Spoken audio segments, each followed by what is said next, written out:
APD, termasuk juga nanti ada dana bantuan dari kabupaten, dari provinsi, dan sebagainya, sehingga itu terdata dalam satu kesatuan BPDDes. Tidak lepas dari semua yang ada di desa, sama dengan kabupaten, sama dengan kota, provinsi, pemerintah pusat, ada anggaran yang diperuntukkan melalui proses pemenuhannya melalui pengadaan barang dan jasa. Dan proses barang jasa ini yang sumber benarnya dari APBDes diatur melalui peraturan bupati atau wali kota. Dan dengan peraturan LKPP nomor 12 tahun 2016 diharapkan bisa menjadi pedoman bagi bupati, bagi wali kota dalam rangka mengatur lebih lanjut terhadap pelaksanaan APBDes yang membutuhkan proses pengadaan barang jasa. Bapak Ibu yang kami hormati, saat ini dalam kondisi pandemi COVID, otomatis diarahkan untuk penanganan dan pencegahan COVID. Kalau di pusat ada Satgas untuk penanganan COVID dan pemulihan ekonomi nasional, mestinya di desa juga ada penanganan COVID dan mungkin kebangkitan ekonomi yang ada dari desa.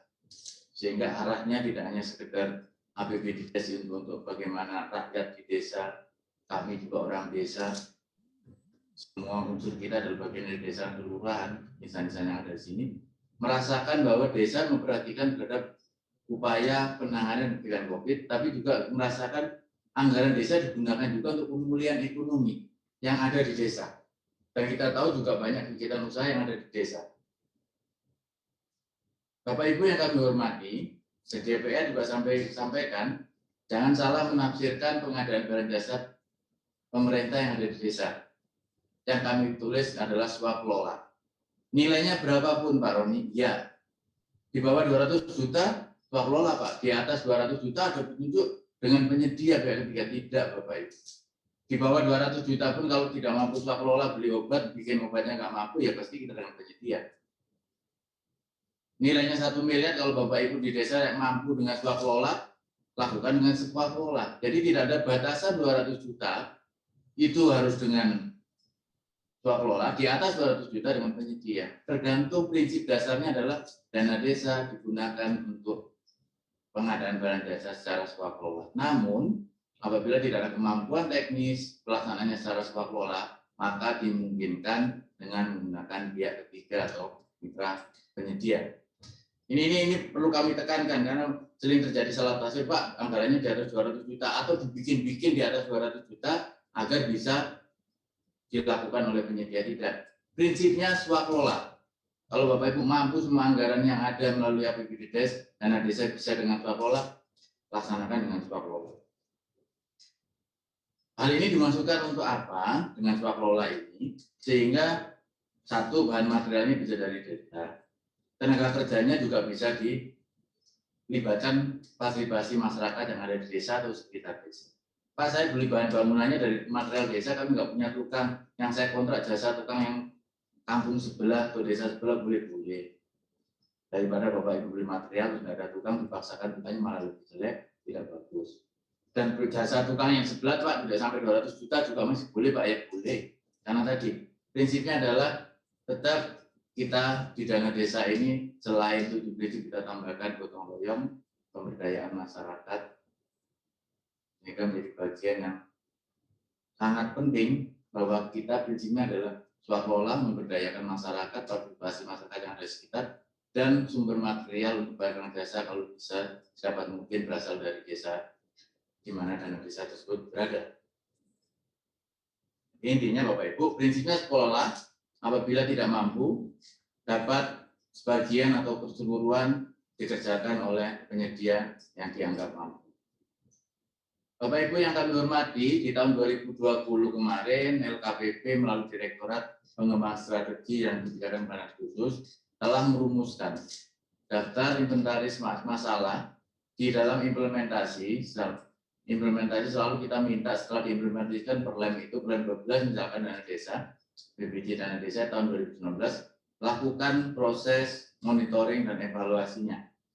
Sehingga dapat dirumuskan beberapa isu, diantaranya untuk pengadaan darurat, belum dilakukan pemisahan terhadap jenis pengadaan, ambang batas nilai pengadaan yang dapat dilakukan oleh kepala seksi atau kepala urusan, ambang batas nilai pembelian langsung, HPS, metode penunjukan langsung, bukti transaksi atau kontrak, sebaiknya ya tetap jangan bikin ribet bukti transaksi kontrak. Bapak Ibu di bawah 10 juta boleh nggak pakai SK, nggak pakai kontrak, cuma bon ya monggo silakan. Akhirnya Bupati Wali Kota kita harapkan memahami di pusat sudah dibikin sederhana, jangan sampai di desa nanti lebih rumit daripada di pusat untuk bukti kontrak, jenis kontraknya dan sebagainya. Layanan penyelesaian kontrak, bagaimana banyak pihak yang saat ini takut karena APH belum sudah memeriksa dana desanya dan ada teman-teman aparat desa yang masuk dalam proses tindak pidana. Ini yang kita jagain. Kita juga selain menyelesaikan sengketa juga kita lakukan pendampingan, jangan sampai kita yang memberikan layanan masyarakat desa tergiur atau terbodohi dengan pihak penyedia seolah-olah semuanya bersih, ternyata sudah ada yang melakukan tindak pidana korupsi. Ini harus kita jaga bersama-sama, bukan LKPP, tapi semua unsur harus memperhatikan itu, dan kepolisian, kejaksaan fungsinya dalam melakukan pendampingan bukan melakukan pemeriksaan saja dalam proses pengadaan barang jasa pemerintah. Tapi apabila didampingi oleh mereka, Bapak Ibu merasakan, Pak yang lebih tahu kami tidak perlu pendampinginya, silakan. Dan tugas polisi dan jaksa tidak hanya untuk pelaksanaan pendampingan pengadaan barang jasa, BPMPT juga sudah tidak ada. Kalau ada oknum-oknum yang nakal, ayo di dalam peraturan Bupati itu berikan saluran kemana mereka harus melapor. Jangan sampai yang melapor nanti jadi terlapor. Ini juga perlu kita pastikan teman-teman pelaksana terlindungi, teman-teman pengadaannya juga terlindungi. Bapak Ibu yang kami hormati, selain itu dalam tim tersebut juga kami temukan bagaimana keterlibatan unit kerja pengadaan barang jasanya, kualifikasi untuk pekerjaan konstruksi dan implementasi peraturan LKPP ini terkait dengan kebijakan yang sudah dikeluarkan. Saat ini baru data kami masih sedikit, 74-an bupati yang telah membuat peraturan desa.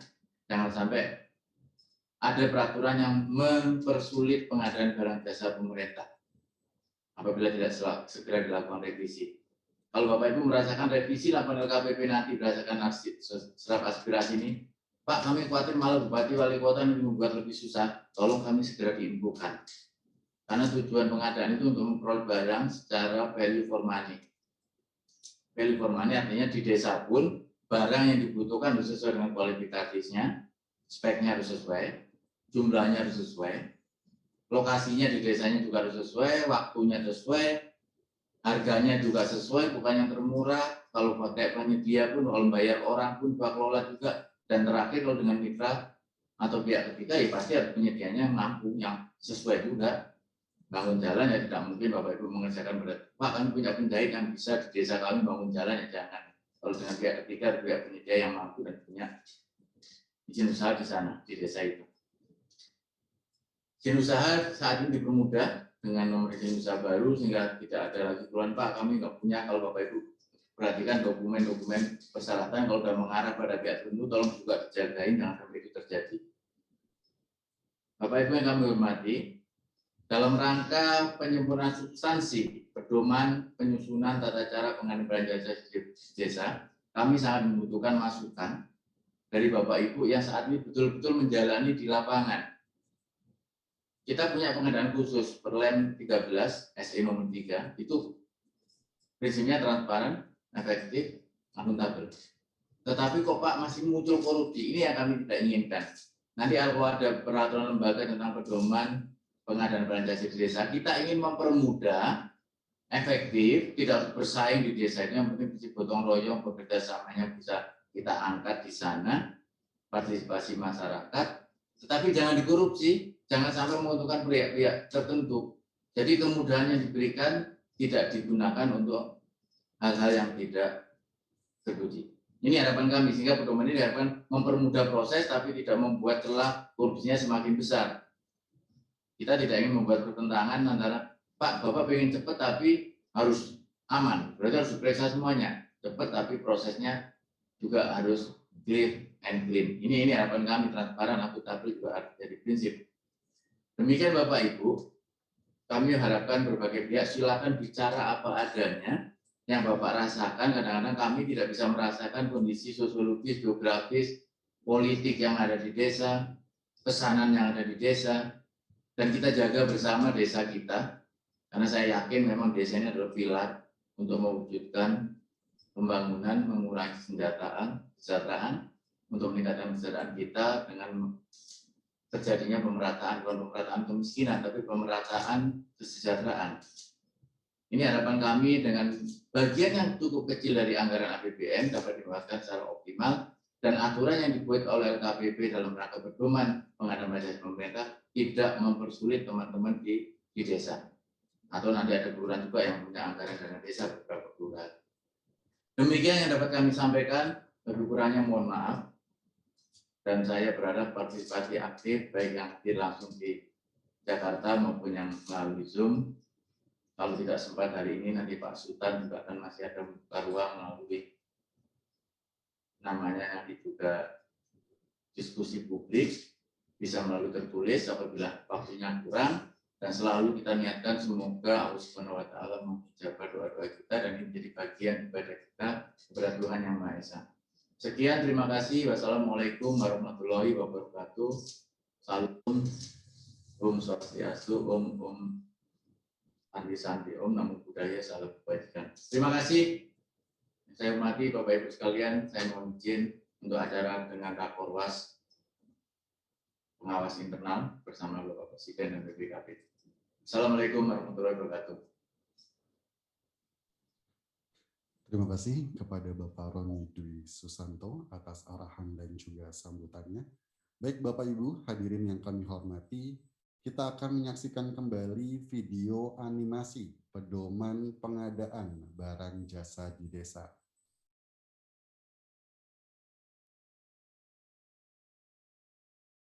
Desa, yaitu pertama, aturan pedoman pengadaan barang jasa di desa perlu disesuaikan dengan perkembangan peraturan terkait serta menegaskan pasal-pasal yang multitafsir.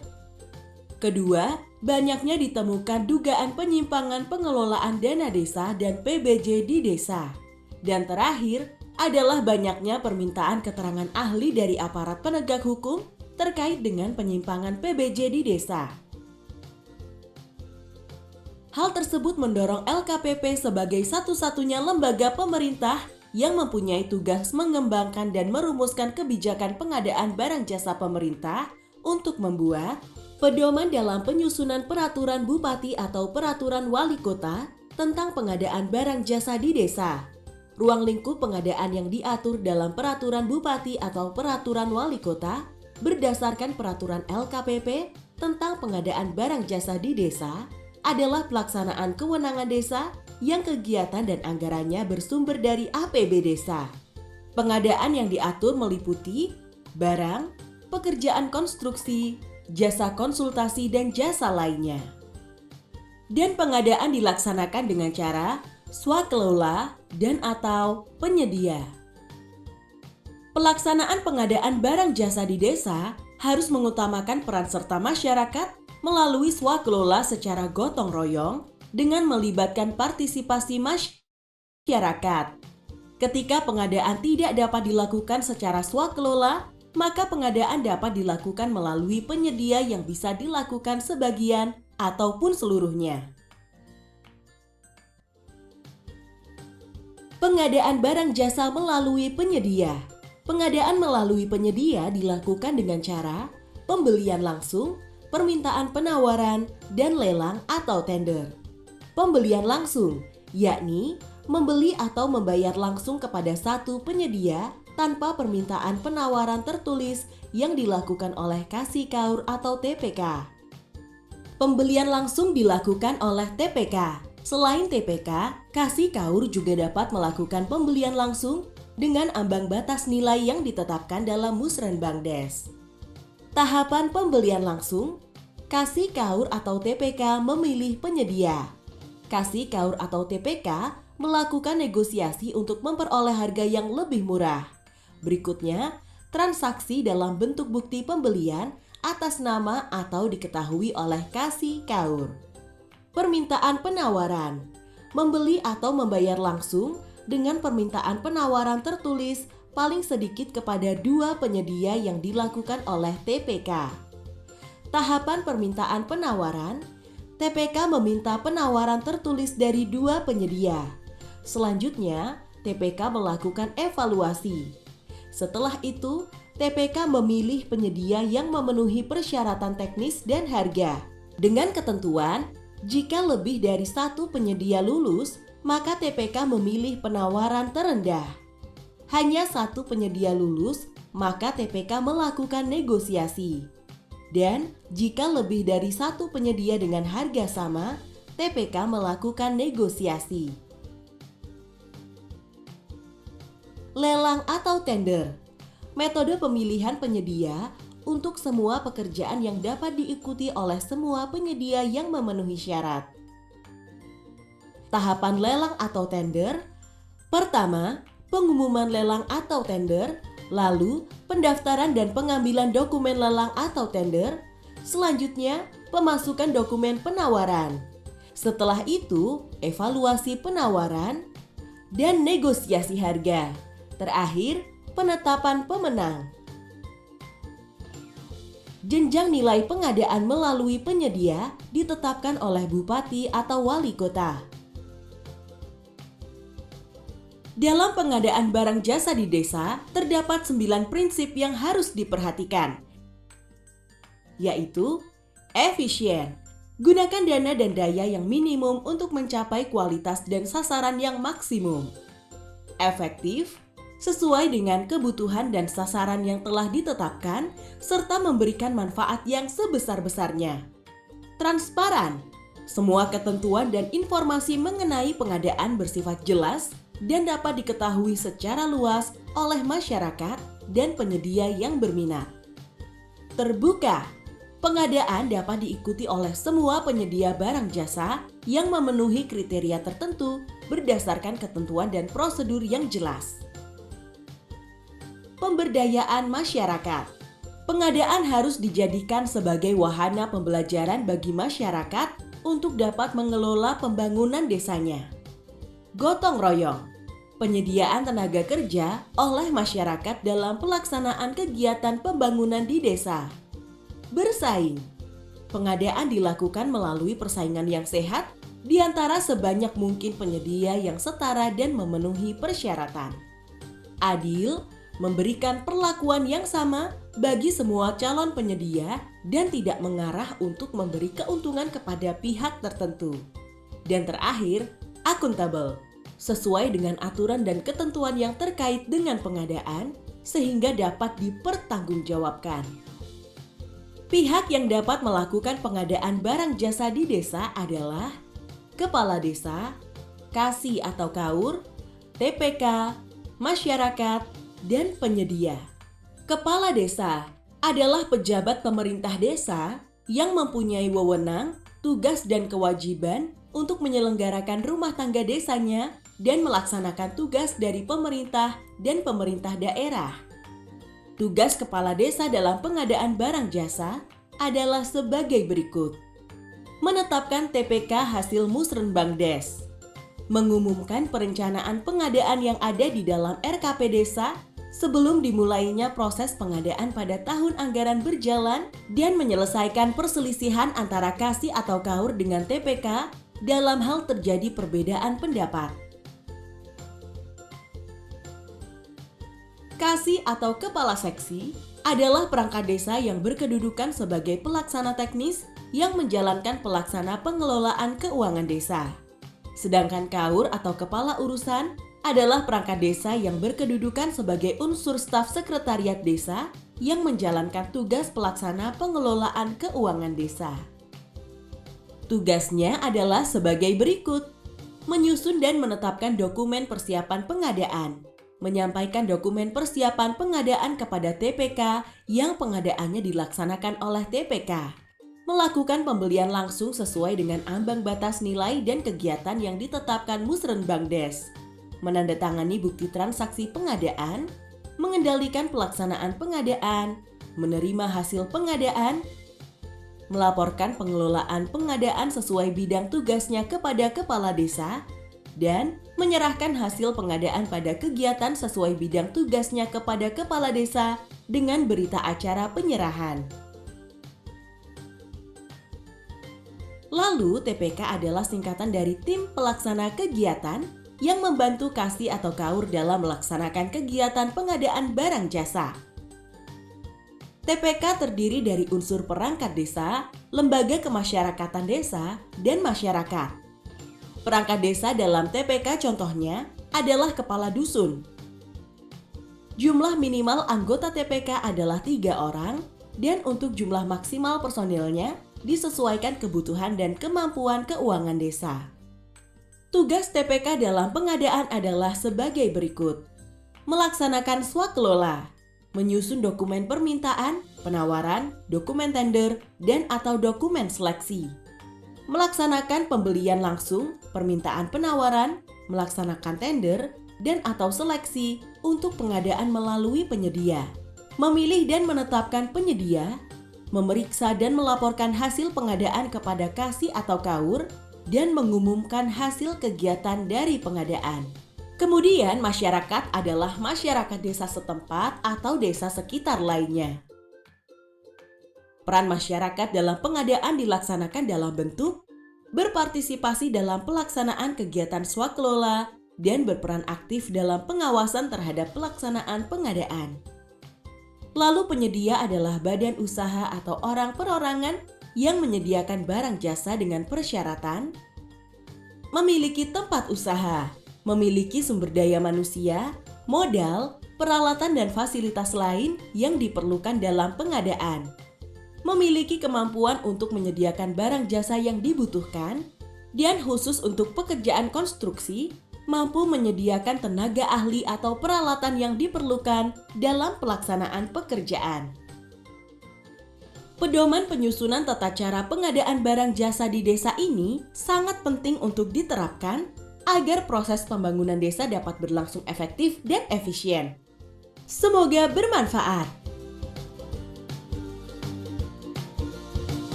Baik, Bapak Ibu, kita sudah menyaksikan video animasi tentang pedoman pengadaan barang jasa di desa. Acara selanjutnya kita akan mendengarkan isu-isu dan juga poin-poin terkait dengan perubahan peraturan LKPP nomor 12 tahun 2019 yang akan disampaikan oleh analis kebijakan media. Kepada Bapak Rusli Mariadi kami persilakan. Assalamualaikum warahmatullahi wabarakatuh. Salam jumpa lagi. Saya Samsul Ramli. Hari ini saya bersama dengan kawan-kawan di Kabupaten Anambas. Sekarang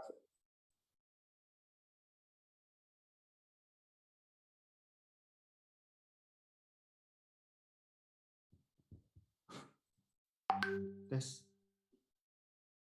Ya, terima kasih Saudara Moderator. Sebelumnya mohon izin ke Pak Kepala LKPP, juga Pak Sutan, Pak Direktur.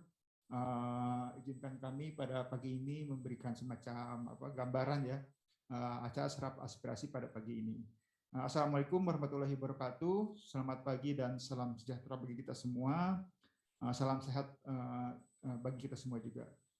Sebelumnya kami ucapkan terima kasih kepada Bapak Ibu yang sudah hadir, terutama secara fisik ya di Hotel Shangri-La ini untuk memenuhi undangan kami untuk dalam rangka acara serap aspirasi pada pagi ini, Bapak Ibu. Dan juga tentu kepada teman-teman ya, rekan-rekan yang dari kabupaten kota yang kami undang, yang mengikuti melalui Zoom ya.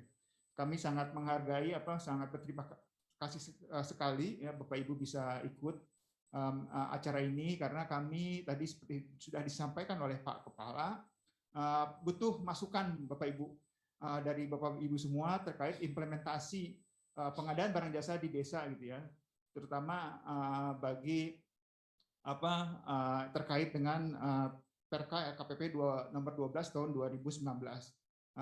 Sebagaimana kami pahami juga ya dari teman-teman, belum semua ya, sepemahaman kami dari 500 sekian kabupaten kota itu memang belum semua ya menyesuaikan Perbu atau Perwalnya dengan Per LKPP nomor 12 tahun 2019 Bapak Ibu. Jadi mungkin ada beberapa hal yang perlu kami next slide ya. Ada beberapa hal yang perlu kami sampaikan Bapak Ibu. Jadi ada dari segi latar belakang. Jadi ini tadi sudah disampaikan juga oleh Pak Kepala, dibuka bahwa tujuan utamanya adalah meminta masukan ya. Selain kami juga selama ini memang menerima konsultasi dari beberapa daerah ya yang bertanya, juga meminta arahan dari KPP terkait implementasi PBJ di desa gitu Bapak Ibu. Terutama yang pertama ini yang terkait metode pemilihan ya, mungkin Bapak Ibu yang sudah membaca KPP 12 itu ada beberapa metode yang kami perkenalkan ya, yang baru diperkenalkan seperti lelang. Karena kalau kita ngacu ke KPP sebelumnya itu belum ada ya istilah lelang. Nah, ini juga yang ingin juga mungkin pada kesempatan kali ini kami juga tentunya minta semacam pandangan maupun sharing pengalaman dari Bapak Ibu ataupun masukan dan sebagainya. Terus juga ada hal-hal lain Bapak Ibu ya dari KPP ini sendiri yang 12, ada beberapa mungkin kesalahan typo atau inkonsistensi ya antara lampiran 1, lampiran 2. Nah, ini perlu perbaikan gitu Bapak Ibu.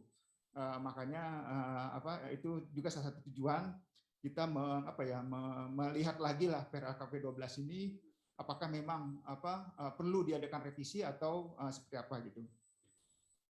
Dan akhir tahun kemarin kami sempat melakukan ini Bapak Ibu FGD ya dengan beberapa kabupaten kota di akhir Desember, di bulan Desember 2020. Kita ingin meminta data ya pengadaan di Kabupaten Agam, Sorong, Badung ya, Lombok Barat dan juga ND terkait karakteristik ataupun sifat pengadaan PBJ desanya gitu Bapak Ibu di kabupaten kota tersebut. Nah, hasil FGD itu emang rata-rata memang mereka itu dengan swakelola sih. Memang walaupun itu sejalan sebenarnya Bapak Ibu ya, inline dengan semangat ataupun prinsip PBJ desa gitu, swakelola ya, mengutamakan swakelola ya. Beda dengan PBJ ya, PBJ pengadaan barang jasa pemerintah sesuai Perpres itu memang yang utamanya adalah dengan pengadaan kompetisi lelang gitu ya. Tapi kalau di desa emang semangatnya swakelola Bapak Ibu. Jadi berdasarkan FGD tersebut itu ya hampir 100% ya mereka menggunakan swakelola ya, walaupun nilainya juga besar, bisa tadi ya seperti disampaikan Pak Kepala, memang ya seperti itu sebenarnya semangatnya gitu Bapak Ibu. Jadi yang menggunakan lelang itu hampir tidak ada. Adapun waktu itu dari Badung kalau nggak salah, mereka ada lelang, tapi lelangnya akhirnya tidak dilaksanakan oleh desa Bapak Ibu, tapi diserahkan ke UKPBJ-nya kabupaten gitu ya. Karena dari segi mungkin pengalaman maupun kemampuan terbatas di desa gitu Bapak Ibu. Nah, selain itu juga tadi yang nomor 4, ini juga mungkin karena kondisi COVID ini ya Bapak Ibu perlu juga mungkin menyesuaikan dalam PRLKPP ini pengaturan terkait pengadaan dalam kondisi darurat. Walaupun memang enggak hanya terkait yang bencana Bapak Ibu ya, termasuk juga non bencana gitu.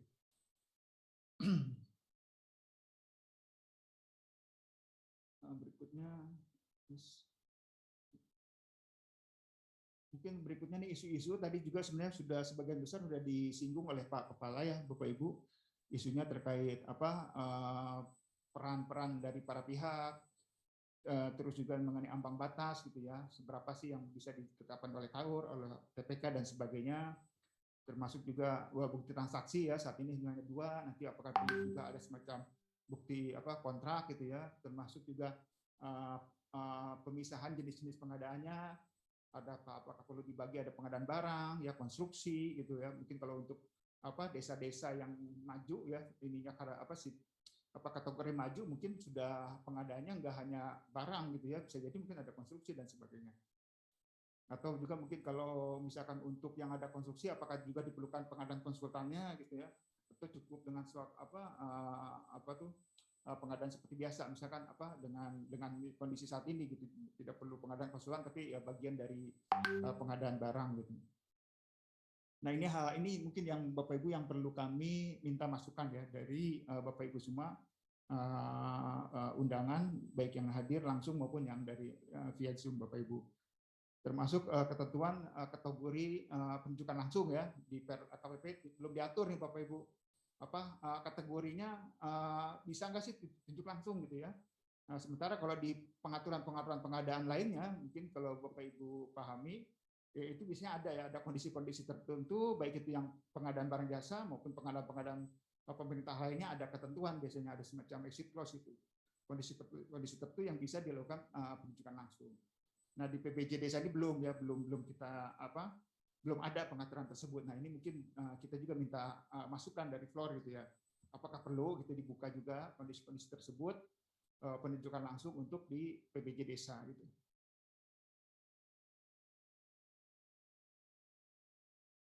Isu-isu lainnya mungkin tadi sudah sebagian besar sudah dibahas ya oleh Pak Kepala, seperti LPS, layanan penyelesaian sengketa. Saat ini diatur hanya untuk adanya LPS yang di LKPP ya Bapak Ibu. Apakah mungkin perlu dibuka misalkan pengadilan dan sebagainya gitu ya, atau pihak independen dan sebagainya. Nah, ini outline Bapak Ibu secara garis besar outline-nya dari draft revisi PRLKPP 12. Secara garis besar mungkin untuk batang tubuh tidak banyak berbeda ya Bapak Ibu. Cuma mungkin nanti di lampiran Bapak Ibu ya yang agak sedikit berubah. Nah, ini lampiran 1. Jadi lampiran 1 ini sebenarnya kita menggabungkan lampiran 1 yang saat ini ya dengan lampiran 2 Bapak Ibu. Itu digabungkan menjadi menjadi lampiran 1, dan lampiran 2-nya sendiri itu menjadi tidak ada ya. Karena lampiran 2 itu di yang saat ini adalah semacam template ya, template untuk perwal atau perbub ya bagi Bapak Ibu dari kabupaten kota yang akan membuat peraturan PBJ-nya itu biasanya pakai lampiran 2 gitu. Nah, saat ini nanti di draft yang saat ini itu dimajukan menjadi bagian dari lampiran 1 gitu. Mungkin secara garis besar itu Bapak Ibu yang bisa kami sampaikan. Selebihnya mungkin nanti ke inti acara ya Bapak Ibu, kegiatan aspirasi diskusi nanti yang mungkin dipandu oleh Mas Firman ya, oleh Mbak Rina ya, untuk minta tadi intinya adalah minta masukan ataupun input dari Bapak Ibu yang hadir pada hari ini. Mungkin itu Mas Mario yang bisa sampaikan. Terima kasih, mohon maaf apabila ada kekurangan, dan sekali lagi kami ucapkan terima kasih kepada Bapak Ibu yang sudah hadir pada hari ini, baik yang langsung maupun yang via Zoom. Wassalamualaikum warahmatullahi wabarakatuh. Terima kasih kepada Bapak Rusli Mariadi. Baik, Bapak Ibu hadirin yang berbahagia, kita akan memasuki acara inti kita pada pagi hari ini, yaitu serap aspirasi dan juga diskusi. Untuk itu kita mengundang para panelis analis kebijakan muda LKPP, kepada Ibu Ilvi Restu Utami, Bapak Tantowi Jauhari, dan Bapak Firmansyah. Kami persilahkan untuk dapat menempati tempat duduk yang telah disediakan. Kemudian sebagai moderator diskusi kita pada pagi hari ini adalah Ibu Rinatri Rahmawati. Kepada Ibu Rinatri Rahmawati, saya persilakan untuk memandu acara serap aspirasi dan juga diskusi. Kami persilakan.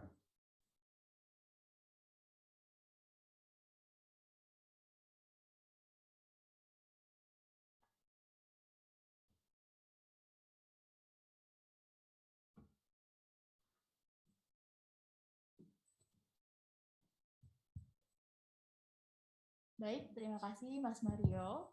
Assalamualaikum warahmatullahi wabarakatuh. Ya, selamat pagi dan salam sejahtera untuk kita semua. Perkenalkan, saya Rina yang akan bertindak sebagai moderator untuk memandu jalannya serap aspirasi pada pagi hari ini. Namun sebelum memulai jalannya serap aspirasi, izinkan saya untuk menyapa terlebih dahulu yang terhormat Kepala LKPP, Bapak Roni Dwi Susanto, kemudian yang saya hormati Direktur Pengembangan Strategi dan Kebijakan Pengadaan Khusus, Bapak Sutan Suangko Penubis. Selamat pagi, Pak. Dan ketiga panelis kita, yaitu Bapak Firmansyah, Ibu Ilvia, dan Bapak Tantowi, selaku analis kebijakan muda di Direktorat Pengembangan Strategi dan Kebijakan Pengadaan Khusus LKPP. Kemudian Juga untuk seluruh peserta yang telah hadir secara langsung di tengah-tengah kita, yang merupakan perwakilan dari UKPBJ, Dinas PMD, dan pemerintah desa dari 7 kabupaten, yaitu Bogor, Bekasi, Cianjur, Karawang, Lebak, Purwakarta, dan Tangerang, serta seluruh peserta yang terhubung melalui aplikasi Zoom, yang tentunya tidak bisa saya sebutkan satu persatu dalam kesempatan pagi hari ini. Serap aspirasi diperlukan dalam rangka penyusunan rancangan perubahan peraturan LKPP nomor 12 tahun 2019 tentang pedoman penyusunan tata cara pengadaan barang atau jasa di desa. Dengan adanya kegiatan serap aspirasi ini, diharapkan dapat diperoleh masukan terhadap perbaikan substansi pedoman penyusunan tata cara pengadaan barang atau jasa di desa. Selanjutnya, saya akan membacakan sedikit aturan atau tata tertib pelaksanaan kegiatan serap aspirasi pada pagi hari ini. Bagi para peserta yang hadir secara langsung yang ingin menyampaikan pertanyaan atau masukan dapat langsung mengangkat tangan, lalu saya akan memberikan kesempatan kepada ketiga orang peserta terlebih dahulu untuk menyampaikan pertanyaan atau masukannya. Saat bertanya, mohon untuk menyebutkan nama dan asal OPD atau instansi dan juga kabupaten. Dan bagi para peserta yang terhubung melalui aplikasi Zoom, dapat menggunakan fitur raise hand dengan cara mengklik tombol raise hand, lalu nanti host kami akan memberikan kesempatan Bapak atau Ibu untuk menyalakan mikrofon dan menyampaikan pertanyaan atau masukan. Bapak atau Ibu peserta juga dapat menyampaikan pertanyaan atau masukan melalui Slido dengan link yang akan disampaikan oleh host kami melalui aplikasi Zoom. Baik, sebelum memulai tanya jawab dengan para peserta, mungkin ada yang ingin disampaikan dari ketiga panelis kita? Ya, baik. Ya, baik Bapak atau Ibu, mungkin langsung kita mulai saja. Jika ada yang ingin bertanya atau menyampaikan masukan, bisa langsung mengangkat tangan. Saya persilahkan untuk yang ada di ruangan.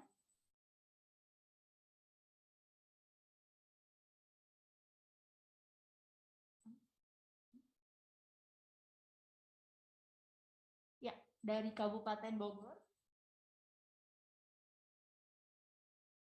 Ya, Bapak sebutkan nama, asal OPD atau instansi.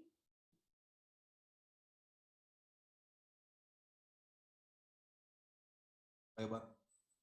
Waalaikumsalam warahmatullahi wabarakatuh.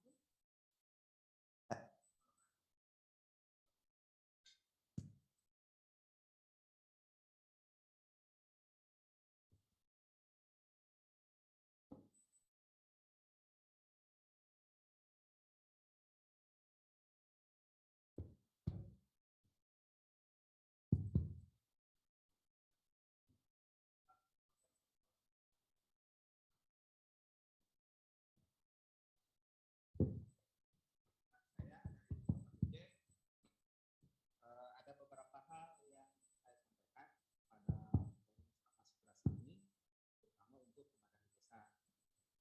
Kalau saya lihat di peraturan LKP nomor 17 tahun 2019 ini di pasal 37 kan untuk pengadaan tanah atau lahan kan tidak ada Bu ya. Sedangkan di desa di kami itu kan sekarang lagi memperluas lahan desa dan sebagainya. Untuk pengadaan tanah seperti apa? Bisa nggak dimasukkan di sini gitu kan. Terus kedua, kemudian di kami juga ada BUMDes namanya Bu. Nah, bagaimana proses pengadaan di BUMDes? Apakah masih ngikut aturan seperti yang ini atau misalnya bisa dilaksanakan dengan peraturan yang dibuat oleh Ibu Bupati dengan dasar ini? Mungkin itu aja dulu, dua item dulu yang sampaikan, mudah-mudahan ke depannya. Terima kasih Bu. Assalamualaikum warahmatullahi wabarakatuh. Waalaikumsalam warahmatullahi wabarakatuh. Terima kasih Bapak Warman dari Kabupaten Bogor.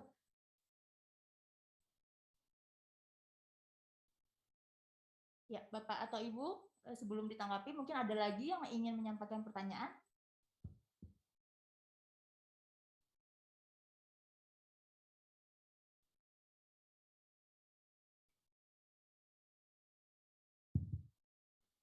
Ya, Assalamualaikum warahmatullahi wabarakatuh. Nama saya Jaya dari Kabupaten Purwakarta. Untuk Pemandu dan Bapak Ibu narasumber yang saya hormati. Yang ingin saya sampaikan mungkin lebih ke penamaan TPKU ya. Karena TPK dengan PKA itu hampir sama, pelaksana kegiatan anggaran dari KASI atau KAUR yang ditunjuk, dan TPK itu tim pelaksana kegiatan yang dibentuk sebagai pembantu KASI atau KAUR yang melaksanakan kegiatan. Namun di lapangan Bapak Ibu perlu diketahui, karena mungkin kebiasaan TPK itu dibentuk sebagai pelaksana kegiatan, jadi seolah-olah TPK dan PK itu sama. Jadi kalau menurut saya, masukan dari Kabupaten Purwakarta, alangkah baiknya TPK itu penamaannya tim pengadaan barang dan jasa saja atau TPBJ. Memang sedikit dari apa namanya tupoksinya berbeda ya. Tapi dari kata TPK dengan PKA itu hampir mirip-mirip gitu loh. Jadi di lapangan itu soal TPK dan PKA itu saja. Banyak di lapangan yang keliru bahwa TPK dan PKA itu orangnya yang sama padahal berbeda, fungsinya pun berbeda. Itu yang pertama. Yang kedua, hampir sama dengan Kabupaten Bogor berkaitan dengan pengadaan tanah itu belum diatur dan berkaitan dengan belanja di BUMDes.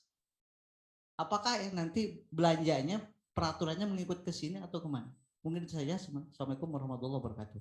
Waalaikumsalam warahmatullahi wabarakatuh. Ya, untuk satu orang lagi, mungkin ada yang ingin menyampaikan masukan, Bapak atau Ibu?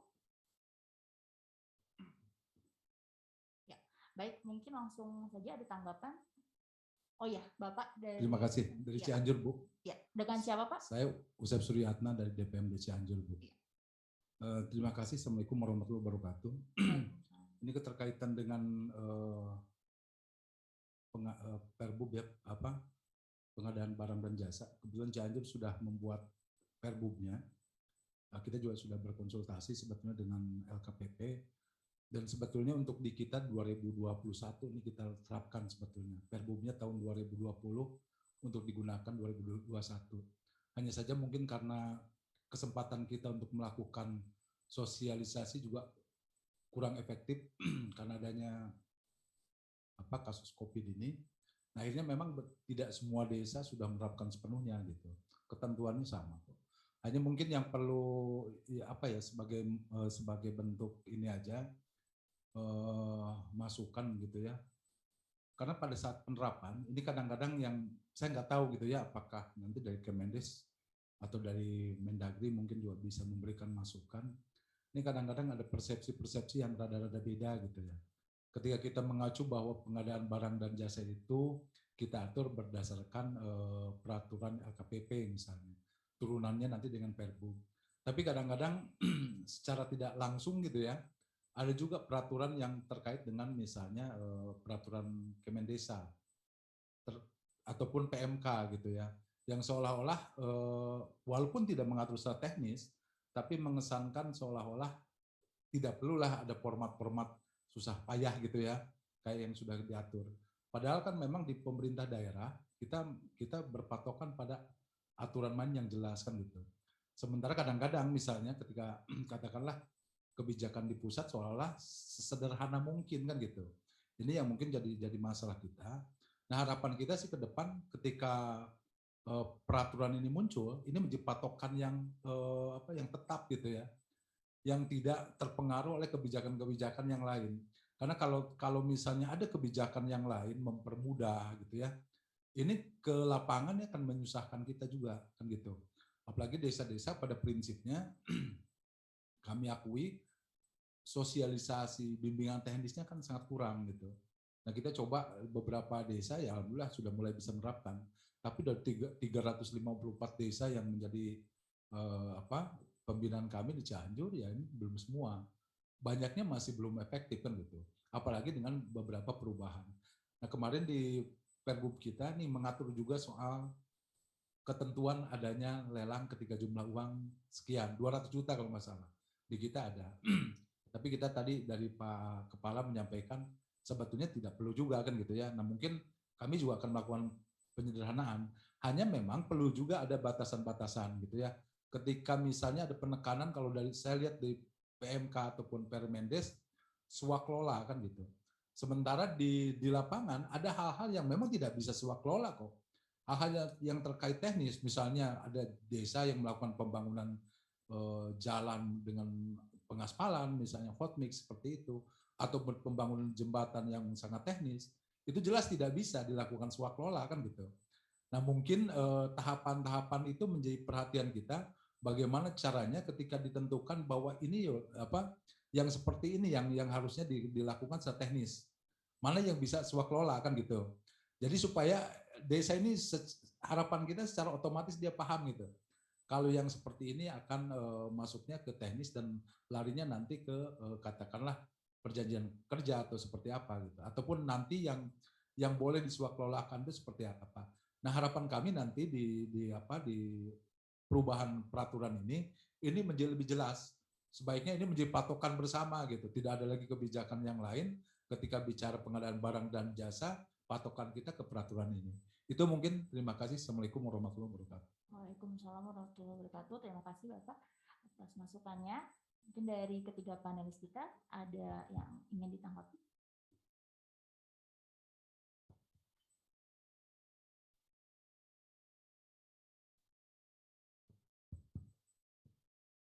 Baik, terima kasih Mbak Rina. Bapak Ibu peserta dari kabupaten ya. Ini ada 3 kabupaten yang memberikan masukan ataupun pertanyaan. Jadi karena ini adalah serap aspirasi ya Bapak Ibu, mungkin diskusinya bukan diskusi yang seperti sosialisasi atau BIMTEK, jadi justru kita ingin meminta masukan justru lebih banyak kepada Bapak Ibu di lapangan seperti apa sih, apakah pedoman kita sudah efektif, kemudian dengan adanya pandemi ini apakah berimpact juga terhadap pengadaan barang jasa di desa, atau ada hal-hal lain yang kan kita nggak tahu karena mungkin jangkauan LKPP itu tidak sampai, kan kita desa itu kan sangat banyak ya, hampir 75.000 seluruh Indonesia dari Sabang sampai Merauke. Nah ini baik yang sekarang hadir berkesempatan hadir di ruangan ini ataupun yang mungkin Bapak Ibu yang ada di Zoom bisa juga nanti mungkin diberikan kesempatan juga ya Mbak Rina. Mungkin ini sifatnya lebih ke komentar terhadap tadi masukan-masukan, dan nanti kita akan bicarakan juga sih sebetulnya dengan stakeholder kita ya, baik Kemendagri ataupun dari Permendes atau Kementerian Keuangan misalkan kalau memang itu diperlukan. Pertama, mungkin saya akan langsung loncat ke BUMDes ya Bapak Ibu. Nanti teman-teman yang lain bisa menambahkan untuk ya pengadaan tanah dan beberapa tadi komentar dari Bapak Ibu. Dari Kabupaten Bogor dan Purwakarta nih, Pak Jaria dan Pak Warman Pak ya. Untuk BUMDes memang kalau kita lihat di Perlem 12, Per-LKPP 12 2019 itu adalah ruang lingkupnya yang sumber anggarannya adalah APBD Pak, APBD desa ya. Jadi yang sumbernya dari anggaran APBD gitu. Seperti yang kita tahu bahwa BUMDes itu memang dia mungkin modal awalnya dari APBD juga sebetulnya. Cuma dia sebagai penyertaan modal.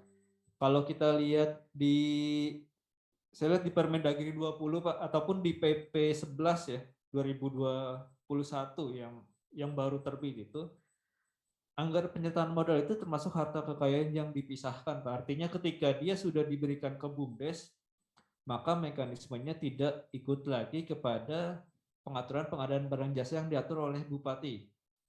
Yang dalam konteks pengadaan barang jasa di desa ya, Pak ini. Tapi ini dan informasi juga dari Kementerian Desa atau PDTT itu sudah menerbitkan peraturan Permendes nomor 3 Pak, tahun 2021. Mungkin itu bisa di browsing juga. Di sana mengatur tentang salah satu babnya adalah pengadaan barang jasa di BUMDes. Jadi sebetulnya sudah diatur oleh Kemendes Pak. Di sana ada memang pengaturan tidak detail, cuma kalau nggak salah di sana sudah menyebutkan metode, tapi untuk pelaku batasan nilai berapa, untuk tender berapa. Di sana istilahnya kalau kita lihat mirip PBJ pemerintah, dia ada tender, ada tender terbatas bahkan penunjukan langsung, ada pengadaan langsung. Itu yang muncul di Permendesnya. Dan untuk amanatnya itu diserahkan kepada yang melakukan operasional. Artinya dibahas antara penasihat, operasional, sama pengawas. Jadi sudah tidak masuk ke ruang lingkup PBJ desa lagi, Pak. Jadi itu agak, karena sudah, apalagi sekarang sudah ada yang ngatur ya. Kalau dulu kan nggak ada yang ngatur ya. Kalau dulu pun kita pun sudah membatasi di ruang lingkup itu tidak termasuk. Apalagi sekarang sudah ada Permendes. Walaupun kita sebetulnya belum mendapatkan juga sosialisasi secara khusus tentang itu. Nanti mungkin sesi siang Bapak-Bapak Ibu yang di ruangan ya. Nanti ada dari Kemendes juga Pak, bisa dikonfirmasi juga. Kita pun perlu penjelasan ini sih sebetulnya agar teman-teman di lapangan jelas nih pengaturannya seperti apa sih batasan-batasannya. Ada yang lain? Baik dulu ya. Baik, terima kasih banyak untuk Bapak Ibu yang sudah menyampaikan beberapa masukannya. Bapak Ibu, betul tadi sudah disampaikan oleh Mas Firman bahwa hari ini kita melaksanakan kegiatan serap aspirasi untuk mendapatkan input Bapak Ibu. Bagaimana Bapak Ibu melakukan implementasi peraturan kami di daerah Bapak Ibu. Harapannya dengan input tadi kita bisa menjadikan perlem yang nantinya kita susun lebih implementatif, lebih memudahkan Bapak Ibu dalam pelaksanaan pengadaannya dan tetap sesuai dengan prinsip pengadaan. Tadi sudah ada 3 masukan dan juga mungkin beberapa yang bisa kami konfirmasi. Tadi sudah disampaikan terkait BUMDes, mungkin saya ingin memberikan komentar terkait dengan pengadaan lahan, Bapak Ibu. Nah, untuk pengadaan lahan sendiri saat ini bukan merupakan ruang lingkup Perlem LKPP terkait pengadaan barang jasa di desa. Mungkin dianalogikan Bapak Ibu juga untuk PBJ pemerintah yang kita keluarkan Perpres dari LKPP sekarang 12 Perpres 12 itu juga tidak termasuk dengan pengadaan lahan. Pengadaan lahan itu memang di luar ruang lingkup pengadaan barang jasa pemerintah. Nah, sehubungan dengan hal tersebut, maka proses pelaksanaan pengadaan lahan tidak mengikuti peraturan LKPP, Peraturan Pengadaan Barang Jasa di Desa. Nanti mungkin kita bisa diskusikan lebih dalam ya Bapak Ibu, karena di sesi siang ada dari Kemendagri maupun Kemendes terkait bagaimana prosesnya, karena untuk ruang lingkupnya saat ini tidak masuk ke dalam ruang lingkup peraturan lembaga di LKPP. Kemudian saya ingin tadi ya Bapak dari Cianjur perlu adanya koordinasi mungkin ya kami dengan Kementerian Desa, kemudian Dalam Negeri, bahkan dengan Kemenhyu terkait bagaimana agar memang tadi harapan kita adalah perlem kita bisa jadi satu pedoman yang dilaksanakan di daerah, di mana ini itu jangan sampai tumpang tindih berbeda sehingga membuat pelaksana menjadi agak kebingungan gitu, mana yang harus diikuti. Ya betul Pak, kenapa kita juga melakukan acara hari ini, kita juga ingin melakukan koordinasi dengan berbagai stakeholder, termasuk dengan kementerian lain. Terima kasih banyak, mungkin masukannya.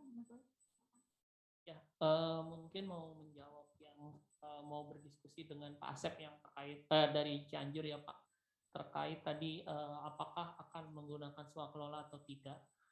Nah, di sini memang di draft kita yang terbaru memang di mana KAUR itu kan menyusun perencanaan pengadaan Pak, dan di dalam dokumen perencanaan pengadaan itu ada satu poin yang akan disusun yaitu pola pelaksanaan atau cara pengadaan itu sendiri. Nah, memang di sini di draft kami memang ada pilihan apakah itu bisa menggunakan swakelola, kerjasama antar desa, atau kerjasama pihak ketiga. Nah, dokumen yang disusun oleh KAUR ini nanti akan ditetapkan oleh kepala desa Pak. Jadi memang di draft kami memang sudah dibuka Pak. Ya Bapak katakan memang tidak semua bisa diselesaikan dengan swakelola, iya Pak. Nah oleh karena itu memang di draft kami yang terbaru sudah kami jawab dengan membuka room tersebut Pak.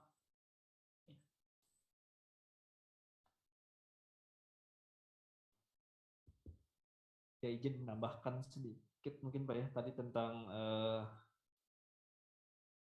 swakelola penyedia nih Pak Usep dari Cianjur.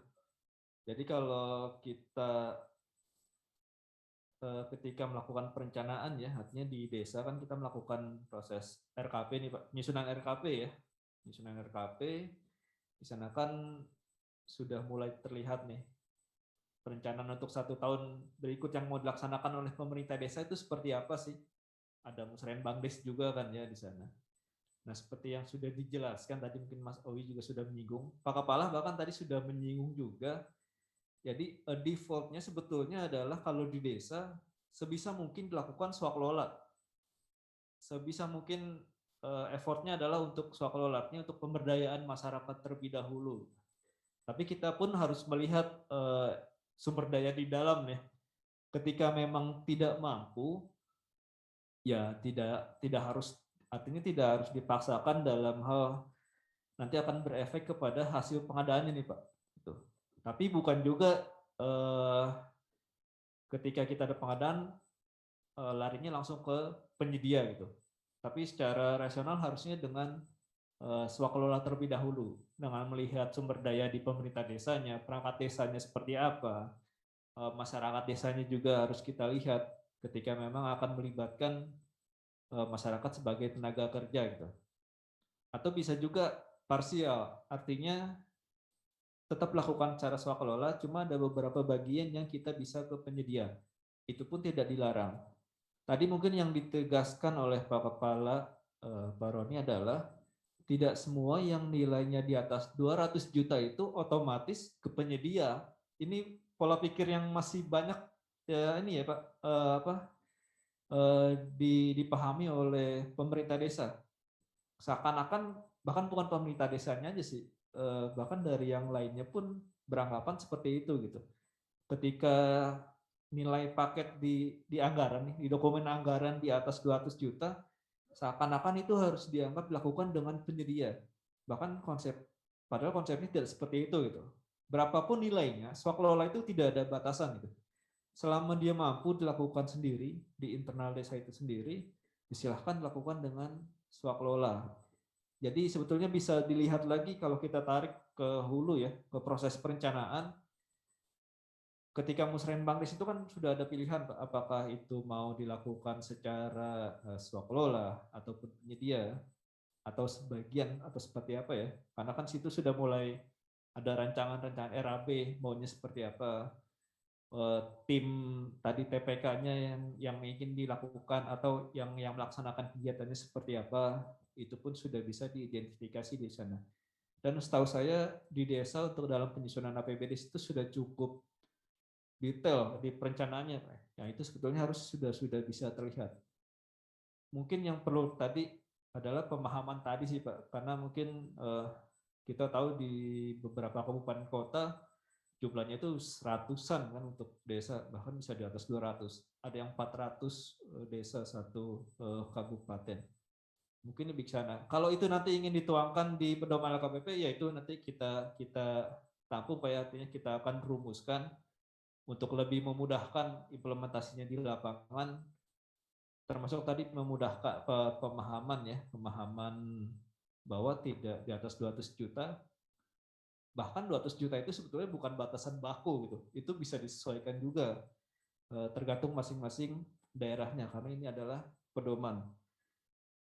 Ini juga masih tadi dari Pak Usep Pak ya, yang ingin pedoman LKPP itu jadi acuan, kira-kira seperti Perpres 16 misalkan ya Pak ya.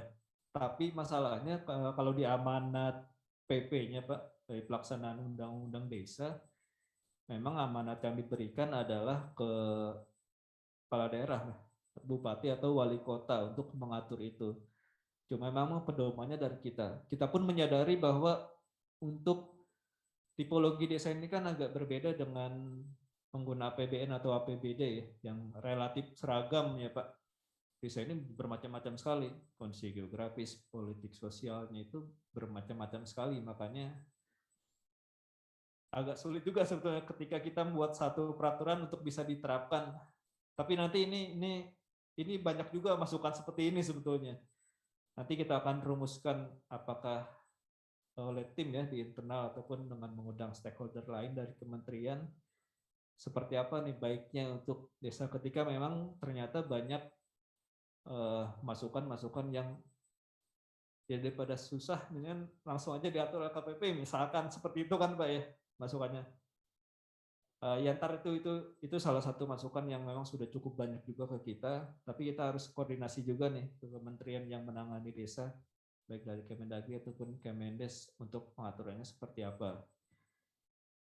Masih ada sih tadi terkait Pak Jariat, terkait TPK dengan PKA Pak ya. Ya ini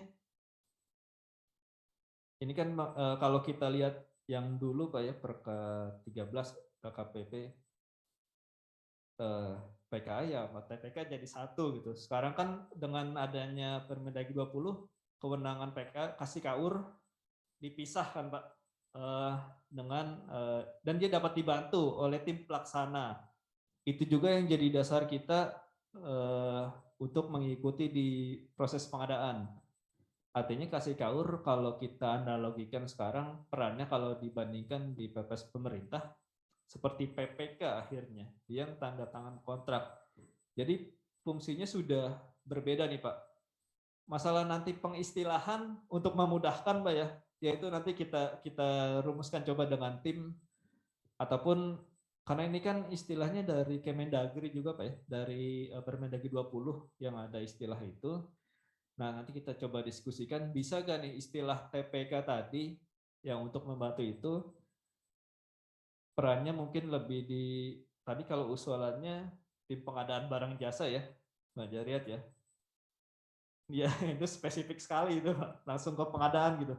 Tapi coba nanti kita lihat apakah ada nggak sih fungsi yang lain selain pengadaan untuk TPK. Takutnya dari pengelolaan keuangan ada lagi fungsi-fungsi yang memang harus diemban oleh TPK itu sehingga namanya tidak langsung merujuk pada pengadaan. Ini kalau pengadaan kan seakan-akan jadi kayak ULP ya, zaman dulu itu istilahnya ULP atau Pokja bahkan. Tapi ini kita ini Pak, kita akomodir usulannya untuk istilah membentuk nama TPK. Itu sih Marina. Yang lain teman-teman.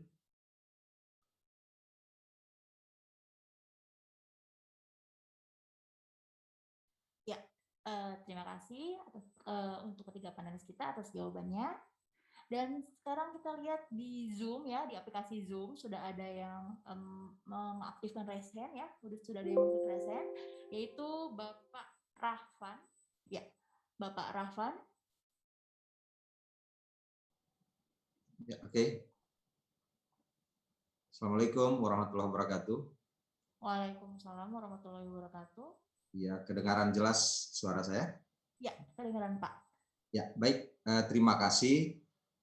Pertama apresiasi atas kegiatan ini karena memang ini sangat dibutuhkan. Kita punya 70 ribuan desa, saya kira se-Indonesia sangat butuh ini.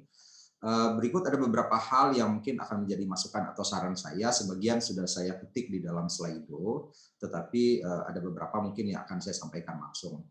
Pertama, tentang ada pelaku pengadaan atau organisasinya, para pihak. Saya di Pemda Kota Tembagu, kebetulan saya yang menyusun peraturan wali kotanya. Pada 2018 itu saya coba memasukkan personil teknis. Jadi personil teknis ini seperti konsultan pada pekerjaan konstruksi. Nah, sehingga dia terlibat dari awal penyusunan RAB, dia terlibat pada perencanaan maupun pengawasan. Karena kita ketahui bersama bahwa pada pekerjaan konstruksi, TPK maupun KAUR kasih kita punya keterbatasan sumber daya. Sehingga sejak awal personil teknis, dan ini saya sudah praktekkan sejak tahun 2018 di pemerintah daerah Kota Tembagu. Saya menyusun peraturan wali kotanya tentang PBJ di desa. Itu diutamakan dari kami ambil persyaratannya adalah diutamakan dari instansi teknis, dalam hal ini PU atau Perkim. Nah, yang kedua adalah bisa itu pilihan pertama. Kedua dari desa itu sendiri, kalau tidak juga barulah bisa kita menggunakan, dan itu perorangan, kita bisa menggunakan personil teknis yang lain yang persyaratannya sudah kita tetapkan, termasuk besaran honornya itu kita atur melalui peraturan wali kota, peraturan kepala daerah. berdasarkan pada nilai sampai sekian berapa persen, nilai sampai sekian berapa persen.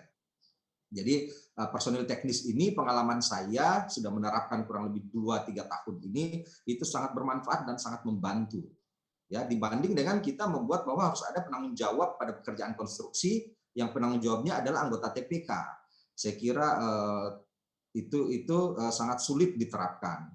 Nah, itu saran saya dan itu saya sudah buatkan dalam bentuk perwako. Itu yang pertama.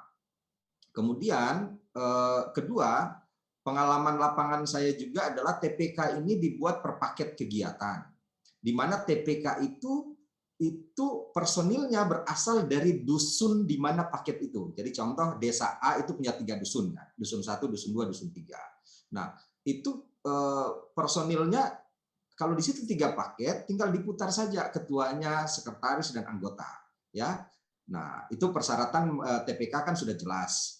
Nah, saran saya juga tentang TPK ini harus diperjelas syarat-syaratnya, ya. Harus dikaitkan dengan Permendagri tentang SOTK, ya, tentang lembaga kemasyarakatan desa, ada Permendagrinya itu. Nah, itu harus disinkronisasi juga dengan itu. Saran saya berikut tentang penamaan metode. Di tempat saya sejak 2018 yang saya sampaikan tadi, saya membuat 3 metode, ya, yaitu bayar atau beli langsung. Ya, ini untuk mempermudah sebenarnya. Bayar atau beli langsung itu sama dengan pembelian langsung ya kalau di peraturan LKPP 12/2019 sampai 50 juta itu saya atur. Kemudian tunjuk langsung, baru yang ketiga adalah pilih langsung. Nah, ini mungkin sekedar saran saja untuk penamaan ya supaya lebih mudah. Jadi ada beli atau bayar langsung sampai 50 juta, 50 sampai 200 itu tunjuk langsung sehingga cuma 1 yang diundang. Kemudian pilih langsung itu mungkin yang tender itu tinggal mungkin bagaimana penamaannya supaya lebih mudah, kemudian operasionalisasinya juga lebih mudah di lapangan. Nah, yang berikut yang menjadi kendala sebenarnya pengalaman saya mendampingi desa, kebetulan saya sekarang juga di inspektorat, kami punya fungsi pendampingan juga di desa. Nah, yang menjadi kendala sebenarnya pada penerapan PBJ desa itu adalah tentang sinkronisasi dengan Permendagri 20. Alur pembayarannya seperti apa? Pada saat ada TPK, apakah TPK yang menerima uang dari bendahara nanti pertanggungjawabannya belakangan atau seperti apa? Karena di dalam Permendagri 20 pun ini tidak terlalu diatur secara detail juga. Nah, walaupun saya paham bahwa ini sebenarnya pengaturannya tentang pengelolaan keuangan desa, bukan PBJ desa, tetapi tidak bisa dipisahkan antara pengadaannya dan pengelolaan keuangannya. Kalau TPK melakukan misalnya satu paket pekerjaan, anggaplah melalui metode swakelola.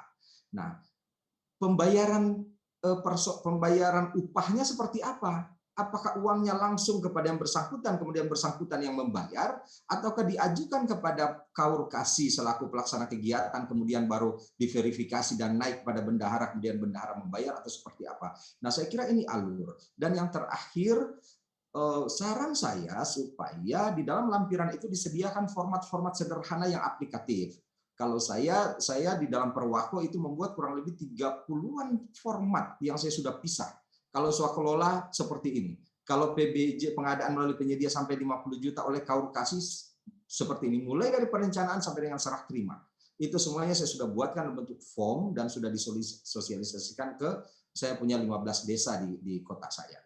Nah, saya kira itu berdasarkan pada pengalaman-pengalaman praktek lapangan yang saya lakukan sejak kurang lebih 3-4 tahun terakhir ini mendampingi desa sekaligus menyusun regulasi PBJ di desa. Saya mungkin itu untuk sementara, insya Allah mungkin ke depan kalau masih ada diskusi-diskusi dan ada mungkin masukan-masukan nanti saya izin untuk bisa menyampaikan baik melalui Slido maupun secara langsung. Demikian mungkin terima kasih. Wabillahi taufiq wal hidayah. Assalamualaikum warahmatullahi wabarakatuh. Waalaikumsalam warahmatullahi wabarakatuh. Terima kasih Bapak Rahman Moko Ginta. Ya, selanjutnya juga sudah ada yang mengklik tombol raise hand ya. Itu Bapak Mujahid dari Kabupaten Bantul. Bapak Mujahid dari Kabupaten Bantul. Ya, selamat siang, Ibu moderator.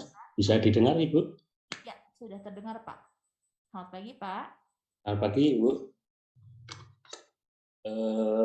Bisa saya mulai ya?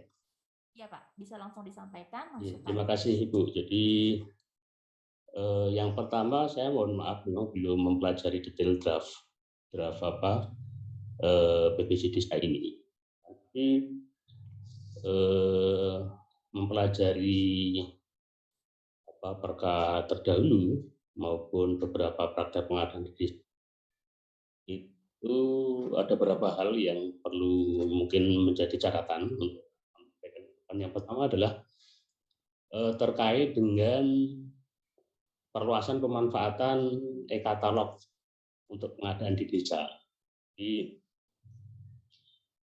jenis barang atau jasa yang ada di desa ini kan saat ini juga beragam. Jadi di beberapa desa pengadaan mobil, pengadaan perangkat IT itu menjadi sebuah kebutuhan. Sementara itu belum diatur secara detail. Ke depan kelihatannya untuk memudahkan teman-teman di desa dalam pengadaan beberapa barang dan jasa itu tidak ada salahnya e-katalog yang sekarang ini dipakai untuk kementerian, lembaga, dan perangkat daerah itu juga bisa diterapkan di pemerintah desa. Ini mohon menjadi pertimbangan. Kalau tahu nanti tidak secara keseluruhan e-katalognya, beberapa kebutuhan di desa yang itu menjadi kebutuhan pokok yang kalau lalu dikompetisikan lewat tender katakanlah begitu ya, itu akan menjadi kesulitan tersendiri bagi pemerintah desa. Lalu yang kedua, penyedia PBJ di desa ini kan diseyogiakan itu penyedianya adalah penyedia di desa tersebut. Tidak ada salahnya dalam konteks mungkin edukasi depan gitu. Daftar identifikasi penyedia di desa itu juga menjadi salah satu perangkat yang nanti bisa digunakan oleh pemerintah desa untuk nanti melakukan pengadaan di desa. Jadi semacam kalau di PBJ di pemerintah daerah itu ada semacam sikap, tapi leveling di desa itu juga perlu inisiasi. Lalu catatan ketiganya terkait dengan fungsi pengendalian pengadaan di desa. Jadi baik itu pengendalian di prosesnya maupun pengendalian di keuangannya, pemanfaatan, maksud saya bukan pemanfaatan. Jadi semacam bagaimana nanti akan memfungsikan peran-peran sekretaris desa, lalu pemerintah kecamatan dan seterusnya, agar nanti memang pengadaan barang di desa itu dari sisi prosesnya maupun dari sisi aplikasi keuangannya itu juga bisa berjalan dengan baik, dengan cara tentunya tidak menyulitkan proses PBJ di desa itu sendiri. Itu beberapa catatan Ibu yang mungkin nanti bisa menjadi bahan untuk penyempurnaan. Assalamualaikum warahmatullahi wabarakatuh. Waalaikumsalam warahmatullahi wabarakatuh. Terima kasih Bapak Mujahid atas masukannya. Mungkin satu orang lagi ada dari UKAP PBJ Tikep yang telah mengklik tombol raise hand.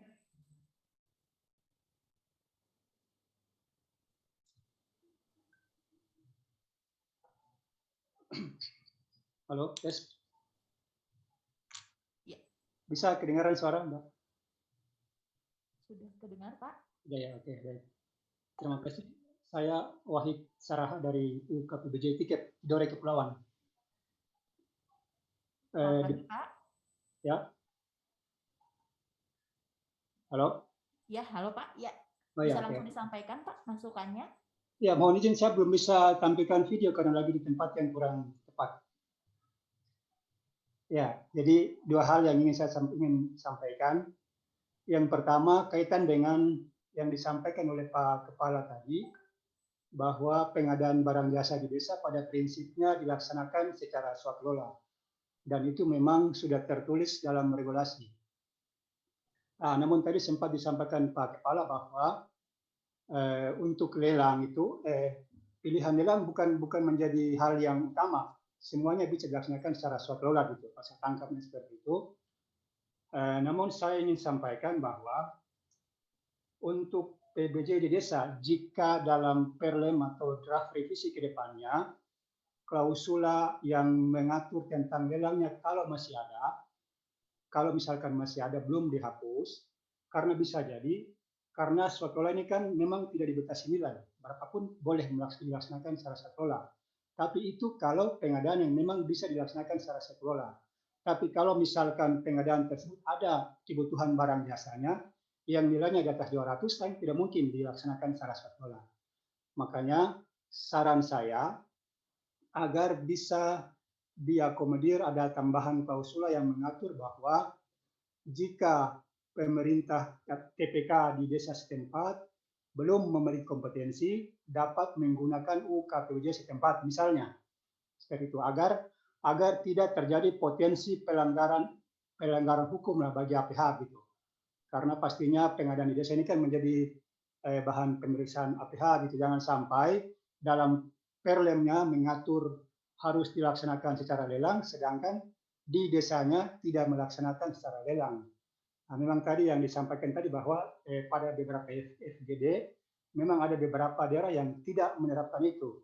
Tapi tidak menutup kemungkinan jangan sampai di tempat lain menjadi objek pemeriksaan APH bagi pemerintah desa. Jadi itu mungkin yang poin saya yang pertama. Kemudian yang kedua, saya ingin dalam perlem perubahan revisi ke depan ini ada tambahan semacam contoh dokumen pengadaannya, karena kita ketahui bahwa di perlem swakelola saja ada contohnya, PBJ pemerintah saja ada SBD-nya, masa di perlem desa ya tidak ada sama sekali contoh panduannya, agar bagi pemerintah kabupaten kota dalam menyusun perwali atau perkada bisa menjadi rujukan dalam karena sudah memiliki contoh-contoh yang sudah dipakai. Mungkin itu mudah-mudahan bisa dipahami. Terima kasih. Assalamualaikum warahmatullahi wabarakatuh. Waalaikumsalam warahmatullahi wabarakatuh. Baik, untuk ketiga panelis kita, apa ada tanggapan terhadap masukan dari peserta yang telah memberi masukan melalui aplikasi Zoom?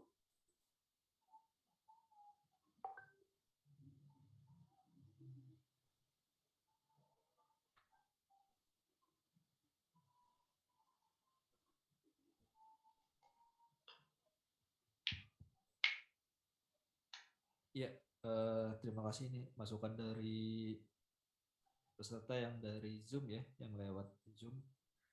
Pertama Pak Rahman. Pak Rahman masih terdengar Pak ya suaranya Pak?